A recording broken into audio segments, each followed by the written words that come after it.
ওরাটা উনি কাদের বলতে চেয়েছেন? আমাদেরকে তো উনি সেটা খোলসা করে বলছেন না কেন? এবং তারপরে উনি যেটা বলেছেন, আমি সমস্ত মুসলমান ভাইদেরকে মাথা ঠান্ডা রাখার জন্য অনুরোধ জানাচ্ছি। উনি মাথা ঠান্ডা রাখতে বলার কে? তাহলে পক্ষান্তরে ঘুরিয়ে নাক দেখানো উনি উস্কানি দিচ্ছেন নাকি দাঙ্গা করার জন্য? পশ্চিমবঙ্গের বাইরে বিজেপির কোথায় কোথায় সরকার আছে? সবই তো গেরুয়া। আসাম, ত্রিপুরা, উত্তরপ্রদেশ, বিহারে জোট সরকার চলছে, মহারাষ্ট্র, কোথায় গোমূত্র আর গোবর খেতে হয়েছে আপনি একটা জায়গায় একটা ছোট্ট ইনসিডেন্ট দেখান। অভিজিৎ দাস প্রার্থী হয়েছেন, ডায়মন্ড হারবার তো কয়েকটা উচ্চিংড়ে লাফাঙ্গা অসভ্য কতগুলো গুন্ডা বর্বরদের একটা রাজত্ব চালানোর জায়গা, আর তাদের রাজত্ব চালানোর যিনি মুকুটহীন সম্রাট, যিনি প্রধান, তার বিরুদ্ধে প্রার্থী করেছে ভারতীয় জনতা পার্টি একজন সত্যিকারের রাষ্ট্রবাদী জাতীয়তাবাদী কার্যকর্তা। একজন সাধারণ কার্যকর্তাই যথেষ্ট তথাকথিত যুবরাজের বিরুদ্ধে লড়ার জন্য।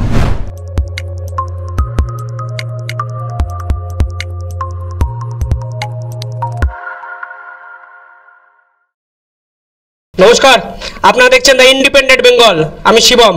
রামনবমীর মিছিলকে কেন্দ্র করে হাইকোর্টে যেতে হলো এবং রাজ্যের সাথে বিশ্ব হিন্দু পরিষদের নজিরবিহীন সংঘাত হাইকোর্টে। অবশেষে বিচারপতি জয় সেনগুপ্তের নির্দেশে মিছিল হচ্ছে এই বাংলাতেই।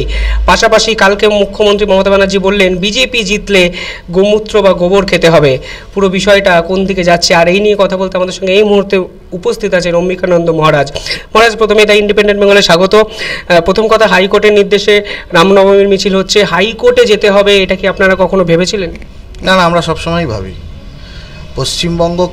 পশ্চিমবঙ্গের বর্তমান মুখ্যমন্ত্রী যে রাজ্যে পরিণত করেছেন, সেখানে উনি সব কিছু এরপরে আপনারা দেখবেন বাড়িতে সত্যনারায়ণ পুজো করার জন্য হাইকোর্টে যেতে হবে। আর হাইকোর্টে আমাদের যাওয়াটা নতুন কিছু নয়, আপনাকে বলে রাখি। আমরা প্রথম হাইকোর্টে গিয়েছি যখন দুর্গাপূজার মা দুর্গার বিসর্জনের দশমীর দিনে মা দুর্গার বিসর্জন, যেটা চিরাচরিত কাল ধরে আবহমান কাল ধরে হয়ে আসছে সনাতন হিন্দু ধর্মীয় সংস্কৃতি মেনে।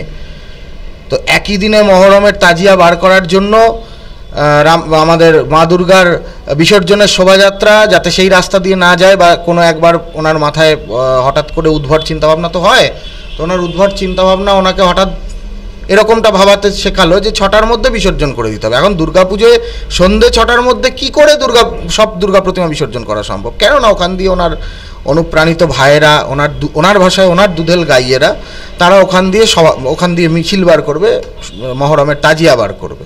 তো স্বাভাবিকভাবেই এই রকম পরিস্থিতিতে আমরা এর আগেও কোর্টে গেছি। আর রামনবমীর শোভাযাত্রা কেন? এই হাওড়াতে আমরা যেখানে আজকে বসে আছি, এখান থেকে ঢিলছোড়া দূরত্বে ইছাপুরে আমার যে সংগঠনটি, ছোট্ট একটি সংগঠন বঙ্গীয় হিন্দু সেনা, সেই বঙ্গীয় হিন্দু সেনার প্রথম যে প্রকাশ্য সমাবেশ করব, সেটার জন্য আমাকে হাইকোর্ট যেতে হয়েছে। এবং অনারেবল জাস্টিস রাজাশেখর মান্তার কাছ থেকে পারমিশন নিয়ে এসে আমাকে মিটিং করতে হয়েছে। ল্যান্ড পারমিশন আছে, সমস্ত কিছু আছে। পুলিশ বলছে, দেখুন ওখানে প্রোগ্রাম করবেন, গোলমাল হতে পারে। সিপি বারবার ফোন করছেন। এখন সিপিরা যারা আইএস আইপিএসরা রয়েছেন পশ্চিমবাংলায়, সবাই অনুপ্রেরণার ছোঁয়া তো সকলের মধ্যে আছে। তো আমাদের কাছে এটা নতুন কিছু না, আমরা সব কিছুর জন্য হাইকোর্ট জানি, কারণ ন্যায়ের মন্দিরের দরজা ঠকঠক করলে পরে সেখানে সুবিচার আমরা পাবো। কালকে বিচারপতি মন্তব্য করেছেন 100 বছরের পুরনো প্রথা সেটা কিভাবে বন্ধ হতে পারে, মানে পুলিশ তৈরি নয়, এটা তো একটা অজুহাত মাত্র। আর তো কিছু। রামনবমী শোভাযাত্রা কি পশ্চিমবাংলায়, আমি আপনাকে শিবম জিজ্ঞাসা করছি, নতুন বেরোচ্ছে? হঠাৎ করে বেরোচ্ছে? আমরা যে হাওড়াতে বসে আছি, এই হাওড়া জেলায় আমি যেখানে বসে আছি সেখান থেকেই ঢিলচড়া দূরত্বে জমিদার অযোধ্যানাথ রায়চৌধুরীর স্বপ্নাদেশে প্রাপ্ত রামরাজাতলার ভগবান শ্রীরামচন্দ্রের প্রায় 500 বছরের কাছাকাছি মন্দির রয়েছে। আপনি চলে যান, সেখানে পূজা শুরু হয়ে গিয়েছে, সেখানে মূর্তি প্রতিষ্ঠিত হয়ে গিয়েছে। এই কোথা থেকে কি বলতে চাইছেন উনি? আজকে শুধুমাত্র ভোটের রাজনীতির জন্য আর নগ্ন তোষণের রাজনীতির জন্য শুধুমাত্র সংখ্যাগরিষ্ঠ হিন্দু সম্প্রদায়ের ধর্মীয় ভাবাবেগকেই আঘাত দেওয়া কেন? অন্য কোনো সম্প্রদায়কে, অন্য কোনো মত পথকে উনি বাধা দেন না। উনি খালি শুধুমাত্র হিন্দু ধর্মের কোনো আচার আচরণ, গেরুয়া পতাকা, গেরুয়া ঝান্ডা, রাম, বজরংবলী, এগুলো দেখলে ওনার মানে পায়ের নখ থেকে মাথার চুল অবধি জ্বলে যাচ্ছে। কেন? উনি তো রাম মন্দিরের যেদিনকে প্রতিষ্ঠা হয় সেদিনও তো উনি সম্প্রীতি যাত্রা বার করেছিলেন। কি ঢপের সম্প্রীতি ছিল সেটা আপনারাও জানেন, আমরাও জানি। তো এসব করে কোনো লাভ নেই। বাংলার মানুষ এখন নতুন চিন্তাভাবনায় বিশ্বাস করছে। তারা আর সেই বস্তা পচা 34 বছরের যে বামপন্থী মানসিকতা, ভিনসেন্ট স্মিথ, রমিলা থাপারদের লেখা ইতিহাস, এইসব অভিশাপ থেকে তারা বেরিয়ে আসছেন। তাই আমাদের ভাবতে হবে। মহারাজ কালকে বলেছেন মুখ্যমন্ত্রী বিজেপি জিতলে গোবর এবং গোমূত্র খেতে হবে এবং খাওয়ার নিয়ন্ত্রণ করবে, অনেক কিছু এরকম বলেছে। আপনি কি খাবেন লিখে দেবে সকালবেলায়, চা খাও, চায়ের সাথে গোমূত্র খাও। আপনি কি খাবেন লিখে দেবে দুপুরবেলায়, কি খাবে গোবরের সাথে কিছু মিশিয়ে খাও। সন্ধেবেলায় আপনি কি খাবেন সেটাও ওরা ঠিক করে দেবে। রাত্রিবেলায় আপনি ক ঘন্টা ঘুমোবেন সেটাও ওরা ঠিক করে দেবে। কিভাবে দেখেন আপনি যেটা এড়িয়ে যাচ্ছেন সবচেয়ে বড় জিনিস, উনি যেটা কালকে কোচবিহারের সভা থেকে বলেছেন, উনি বলেছেন 17 তারিখ ওরা দাঙ্গা লাগাবার চেষ্টা করবে। ওরা কারা? আমার প্রথম প্রশ্ন, আপনার ইন্ডিপেন্ডেন্ট বেঙ্গলের মধ্যে দিয়ে রাজ্যের একজন সাধারণ মানুষ হিসেবে, একজন হিন্দু হিসেবে, রাজ্যের প্রশাসনিক প্রধান সর্বময় কর্ত্রী মাননীয় মুখ্যমন্ত্রীকে আমার প্রথম প্রশ্ন যে ওরা কারা? ওরাটা উনি কাদের বলতে চেয়েছেন? আমাদেরকে তো উনি সেটা খোলসা করে বলছেন না কেন? এবং তারপরে উনি যেটা বলেছেন, আমি সমস্ত মুসলমান ভাইদেরকে মাথা ঠান্ডা রাখার জন্য অনুরোধ জানাচ্ছি। উনি মাথা ঠান্ডা রাখতে বলার কে? তাহলে পক্ষান্তরে ঘুরিয়ে নাক দেখানো উনি উস্কানি দিচ্ছেন নাকি দাঙ্গা করার জন্য? এর আগে রেড রোডের উনি বলেছিলেন গত বছর যে রামনবমীর দিনে অশান্তি হবে, ঝামেলা হবে, অস্ত্রের ঝনঝনানি হবে। কোনো অস্ত্র বেরোয়নি, কিন্তু হাওড়ার পিএম বস্তি জ্বলেছিল। হয়েছে এনআইএর কৃপা দৃষ্টিতে এখন সব অনুপ্রাণিত জীবেরা সব হাজতবাস করছে। তো এই দাঙ্গার রাজনীতি, এই যে অ্যাপিসমেন্ট পলিটিক্স, এটা তো মমতা ব্যানার্জি করেছেন। বাম আমলে যেটা হয়েছে হয়েছে, কিন্তু এতটা নগ্নতা তো সে সময়েও ছিল না যতটা এখন এই মুহূর্তে মাননীয় মুখ্যমন্ত্রী করছেন। আর উনি বলছেন বিজেপি সে রাজনীতি করছে। I am not a spokes person of BJP, but আমি বলছি আমার তো এরকম কিছু চোখে পড়ছে না। আমরা রামনবমী শোভাযাত্রা তো বিগত 30-40 বছর ধরে করছি পশ্চিমবাংলাতে। তো স্বাভাবিকভাবেই এই নোংরা উস্কানি, এই নোংরা রাজনীতি মমতা বন্দ্যোপাধ্যায়ের পতনের মূল কারণ হবে, এবং তার শুভ সূচনা শুরুও হয়ে গেছে। সেটা সময়ের অপেক্ষা। এই মন্তব্যগুলো কিভাবে দেখেন? গোমূত্র খেতে হবে, গোবর খেতে হবে, মুখ্যমন্ত্রী এখন প্রকাশ্যে জনসভায় থেকে বলছেন। আমাকে বলুন, পশ্চিমবঙ্গে আজকে মমতা বন্দ্যোপাধ্যায় তৃণমূল কংগ্রেসের ক্ষমতাসীন দলের সরকার রয়েছে। পশ্চিমবঙ্গের বাইরে বিজেপির কোথায় কোথায় সরকার আছে? সবই তো গেরুয়া।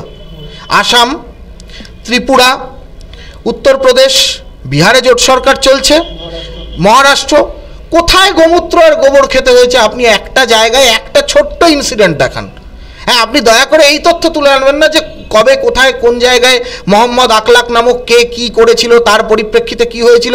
ক্ষুদ্র ক্ষুদ্র ঘটনা, বিচ্ছিন্ন ঘটনাকে আপনি একটা সার্বভৌম ঘটনার তকমা দিতে পারবেন না। মহারাষ্ট্রে কোথায় গোমূত্র খেতে হয়েছে? আর একটা কথা বলে রাখি, আমরা যারা হিন্দু, আমাদের সনাতন হিন্দু ধর্মে আমার আপনার বাড়িতে যখন ছোটবেলায় আমরা নারায়ণ পুজো দেখেছি বা এখনও যখন দেখি, সেখানে শালগ্রাম শিলাকে নারায়ণকে পঞ্চগব্যে স্নান করানো হয়। সে পঞ্চগব্যটা কি? পঞ্চগব্যের মধ্যে গোমূত্র আছে।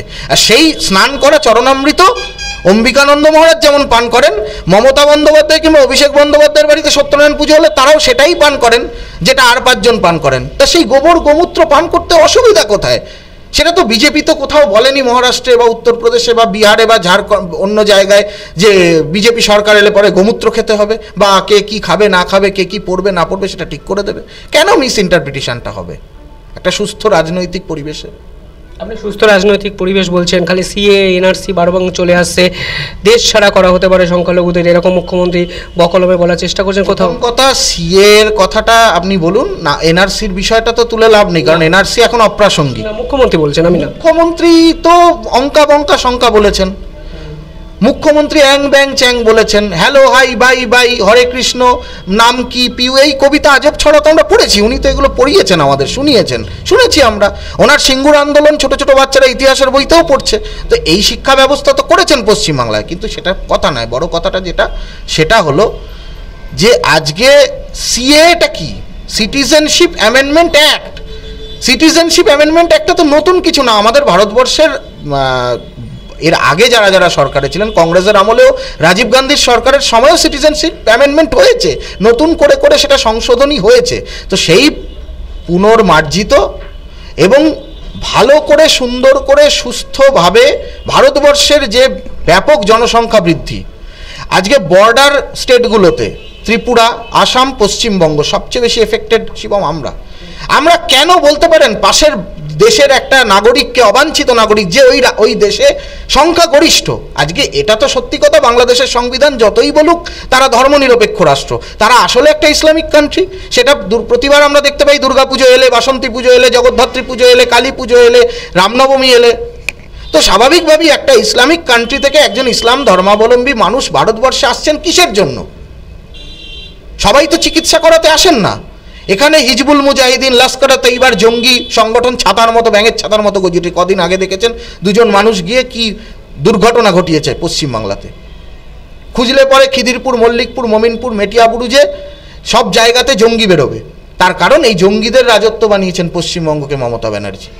তো সেই জায়গায় দাঁড়িয়ে আজকে যদি সিটিজেনশিপ অ্যামেন্ডমেন্ট অ্যাক্টের মাধ্যমে দীর্ঘদিন ধরে ওপারের উদ্বাস্তু মানুষগুলো, যেমন মতুয়া সম্প্রদায়, সবার আগে মতুয়াদের কথা আমাদের বলতে হবে, কারণ তারা সবচেয়ে বেশি প্রাতঃস্মরণীয় পিয়ার ঠাকুরের নেতৃত্বে, হরিচাঁদ গুরুচাঁদ ঠাকুরের উত্তরসূরিদের নেতৃত্বে তারা সবচেয়ে বেশি নাগরিকত্বের জন্য আন্দোলন করেছেন স্বাধীনতার পর এ যাবৎকালে। তো সেই জায়গায় দাঁড়িয়ে এই মতুয়ারা, নমশূদ্র সম্প্রদায়েরা আজকে উত্তরবঙ্গের বিস্তীর্ণ অঞ্চলে ওপার বাংলা থেকে আগত যে হিন্দুরা, যারা ওখানে ধর্মীয় সন্ত্রাসের কারণে, ধর্মীয় জেহাদের কারণে যারা এপারের মাটিতে এসেছেন, তাদের কি নাগরিকত্ব দেওয়াটা ভারত সরকারের কাজ ছিল? এটা তো অনেক আগে করার কথা ছিল। মোদিকে কেন করতে হবে? স্বাধীনতার 70 বছর ধরে যে কংগ্রেস সরকার ভারতবর্ষটাকে শাসন করলো, সেই 70 বছর ধরে কংগ্রেস সরকারের শাসন করা কালীনই তো এই উদ্বাস্তু মানুষগুলোর নাগরিকত্ব পাওয়া উচিত ছিল। আমার পূর্বপুরুষ, আমার ঠাকুরদার পিতা অর্থাৎ আমার প্রপিতামহ, তিনি ওপার বাংলা থেকে এসেছিলেন এখানে কিসের জন্য? তিনি তো ভাতের জন্য আসেননি, তিনি তো জাত বাঁচানোর জন্য, নিজের ধর্ম বাঁচানোর জন্য এসেছিলেন, তার মা বোনের সম্ভ্রম রক্ষার জন্য এসেছিলেন, তার কুলদেবতার সম্ভ্রমকে বাঁচাবার জন্য এসেছিলেন। তার তো দরকার ছিল না। ওপারে তার ভিটে ছিল, মাটি ছিল, ওপারে তার সব কিছু ছিল, তার সব পরিবেশ পরিস্থিতি, নিজের জন্মভূমি ছেড়ে, শিকড় ছেড়ে তাকে আজকে আসতে হয়েছে। তো এই ধরনের সস্তার রাজনীতি মমতা বন্দ্যোপাধ্যায় যেটা করছেন করুন, ওনাকে শুভেচ্ছা, ওনাকে স্বাগত, কিন্তু আমরা আমাদের নীতিগত এবং আদর্শগত ক্ষেত্রে রাষ্ট্রবাদের পক্ষে সবসময় ছিলাম, আছি, থাকবো। ডায়মন্ড হারবারের বিজেপি প্রার্থী ঘোষণা করলেন অভিজিৎ দাস, কিভাবে দেখছেন এবং আপনার প্রার্থী পরিচয় কতটা আছে বা আপনি কিভাবে জানেন ওনাকে? অভিজিৎ দাস সম্পর্কে আমি অভিজিৎ দাস ববিকে চিনি, ওর ডাকনাম ববি ওনার। তো অভিজিৎ দাস প্রার্থী হয়েছেন, এটার থেকে দুটো জিনিস পরিষ্কার। ডায়মন্ড হারবার মডেল নিয়ে যারা লাফালাফি করছিলেন, এই লাফালাফিটা কেন হচ্ছিল না? ডায়মন্ড হারবার কি পশ্চিমবাংলার মধ্যে একটা কি মানে সেই বামেদের যেমন ভিয়েতনাম, ভুলতে পারি বাপের নাম ভুলবো না কো ভিয়েতনাম, এরকম কিছু? ডায়মন্ড হারবার তো কয়েকটা উচ্চিংড়ে, লাফাঙ্গা, অসভ্য কতগুলো গুন্ডা বর্বরদের একটা রাজত্ব চালানোর জায়গা।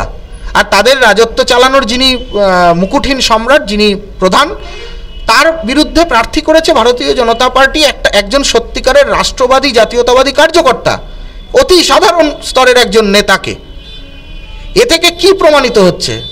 যে একজন সাধারণ কার্যকর্তাই যথেষ্ট তথাকথিত যুবরাজের বিরুদ্ধে লড়ার জন্য। আমাদের কার্যকর্তারা আমাদের কাছে শ্রদ্ধার এবং সম্মানের।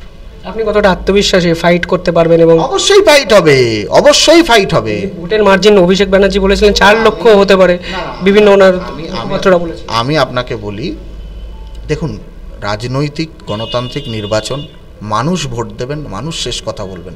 মানুষ কাকে নির্বাচিত করবেন সেটা মানুষের জনাদেশকে আমরা মাথা পেতে নিই। আমরা তো 34% আসনে নমিনেশন করতে দেওয়া হয়নি 18 সালে, আপনি দেখেছেন। তো এরকম তো নীতিতে আপনি বিজেপির সরকার যেখানে যেখানে চলছে একটা চড়থাপ্পড়ের কেস পর্যন্ত আপনি পাবেন না। তো সেই অ্যাসপেক্টে দাঁড়িয়ে আজকে সাধারণ মানুষ যদি স্বতঃস্ফূর্তভাবে ভোট দিতে পারেন, নিজের গণতান্ত্রিক অধিকার প্রয়োগ করতে পারেন, আমি আশাবাদী ডায়মন্ড হারবার যেভাবে 2009 সালে পথ দেখিয়েছিল সোমেন মিত্রের হাত ধরে, ঠিক তেমনি করেই আগামী দিনে 2024 সালে ডায়মন্ড হারবার অভিজিৎ দাস ববির হাত ধরে আবার নতুন সূর্যোদয় দেখাতে পারে, আর সেটা বিজেপিই পারে। অসংখ্য ধন্যবাদ মহারাজ। পরিষ্কারভাবে বললেন অভিজিৎ দাস ববি নিঃসন্দেহে ডায়মন্ড হারবারের নতুন পথ দেখাবে, পাশাপাশি রামনবমীর মিছিল নিয়ে হাইকোর্টে যেতে হবে, এটা বোধহয় প্রত্যাশিতই ছিল মহারাজের কাছে। দেখতে থাকুন দ্য ইন্ডিপেন্ডেন্ট বেঙ্গল। অসংখ্য ধন্যবাদ মহারাজ। ধন্যবাদ আপনাদের। কমেন্টে জানাবেন আপনারা কী ভাবছেন ডায়মন্ড হারবারের প্রার্থী নিয়ে, এবং শান্তি শৃঙ্খলা বজায় রাখুন রামনবমীর মিছিলে। কোনো অপ্রীতিকর ঘটনা যেন এই রাজ্যে না হয়, অন্তত ভারতবর্ষের বুকে রাজ্যকে কলঙ্কিত যেন কেউ করার সুযোগ না পায়। ধন্যবাদ মহারাজ, ধন্যবাদ আপনাদেরও।